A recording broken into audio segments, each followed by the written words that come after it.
koji način, recimo, Aleksandra može da psihoterapija i uopšte psihologija pomogne umetniku? Da mu stvori taj neki okvir gde je on, što kaže Arma, slobodan. Amra, izvinite. Da je on otvoren, da je hrabar taj umetnik da iskaže svoju ranu. Kako mu psihologija može pomoći u tome?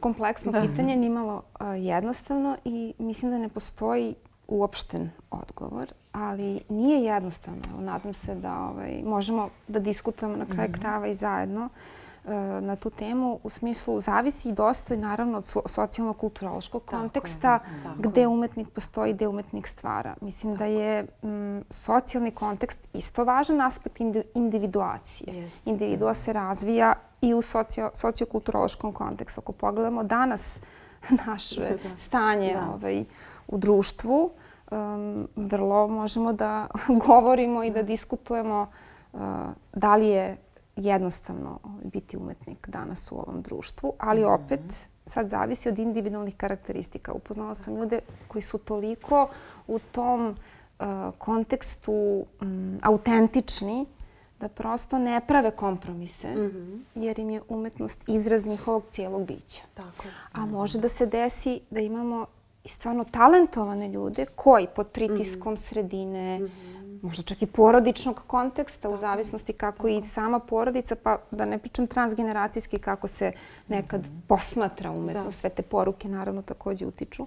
Može da se desi da osoba priguši svoje potencijale i odabere neka zanimanja gde se ne osjeća autentično i prijatno i onda dolazi do određenih psiholoških manifestacija i onda tu psihologija, psihoterapija izuzetno može pomoći osobi da nekako kreira svoj put, da izbaci to što je zapravo. Svoju hrabrost, da nađe neku trasu, ali ne postoji sad ti radi to, ti radi to. Mislim da je jako važno poći od osobe, od karakteristika, od njegove priče, njegove pozicije u društvu. Ne postoji sad nekome možda, evo malo pre si spomenula, finansijski možda aspekti ne omogućavaju da sad da otkaz i krene slobodno. Tako da je važno iskoristiti kapacitete osobe, ali uključiti možda i neke realne momente. Tako da ne postoji univerzalan odgovor. Ja pristupam priči, kontekstu, realnosti, ali sa ciljem da osoba nađe rješenje, jer verujem da svako od nas može da, kakvi god da su uslovi ili otežavajuće okolnosti, može da uradi nešto da se prosto osjeća dobro i autentično. Nije bitno šta i koliko, ali da krene ka tome. Tako je. Eto sad pitanje za obe negde. Kad je u pitanju recimo ukus, šta mi očekujemo od umetnosti?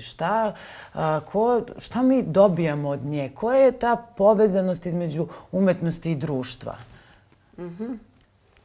Pa evo da se nadovežeš na ovo. Napravila sam uvod. Da. Ja moram sada da pomenem mog omiljenog umetnika, britanskog savremenog umetnika Graysona Perrya. I on se bavio proučavanjem te bliske veze između umetnosti i klasa, društvenih klasa. I napravio je fantastičnu izložbu. Ona je i gostovala u našoj zemlji u Novom Sadu, da li 2017. godine. Taština malih razlika po uzoru na Freudov termin narcizam malih razlika. I došao je do zaključka zapravo da ljudi čak najviše mrze one osobe sa kojima su slične. I on se bavio proučavanjem ukusa kao koncepta generalno. I išao je po Engleskoj, istraživao je ukus niže klase, ukus srednje klase i ukus visoke klase. Proučavao je detalje, stanove gde oni žive, automobile koji voze, kako se ponašaju, šta su im ciljevi. Pa je manje više došao do sličnih zaključaka. Ta niža klasa uvek želi da preskoči svoju klasu, odnosno da zaobiđe svoju klasu i da ode u višu klasu. Smatra da je to vertikalna, da ta horizontala ima svoju pokretljivost, vertikala, izvinite, ima svoju ta društvena pokretljivost i možete da odete u višu klasu ili nasilno, brzo, uz pomoć novca ili putem obrazovanja. I onda je recimo došlo do zaključka da srednja klasa uvek, to su ljudi koji voze malo prljavije automobile, malo im je, tako da kažem, fucnut nameštaj u kući. marke se obavezno sakrivaju ili odsečete Dolce & Gabbana ili uvučete unutra, to njima nije baš nešto za prikazivanje, dok viša klasa naprotiv ide sve s polja. Marka ide s polja, automobil je perfektno uglancan, najčešće mora bude skup i novac mora da se vidi s polja. I čak i njegov glavni junak koji iz najniže klase odlazi u najvišu klasu, on to pokazuje na 6 tapiserija koji razvija po zidovima galerije. On na kraju gine u nekom izuzetno ulickanom, čistom Porscheu u naravno velikoj brzini sa nekom, recimo, ne znam, manekenkom pored sebe i tako dalje. I onda me on zapravo negde utemeljio, meni je dao tezu, odnosno on tvrdi da je ukus utkan u naš klasni sistem.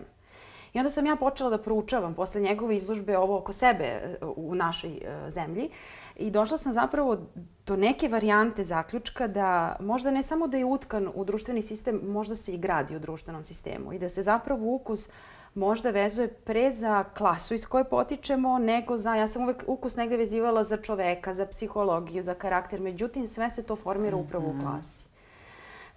Tako da umetnost i ukus, evo ja toplo preporučujem Graysona Perrya i njegove epizode 3. Jedna je ukus niže klase, srednje klase i više klase, gde on zapravo analizira sve to, kombinaciju nauke i umetnosti.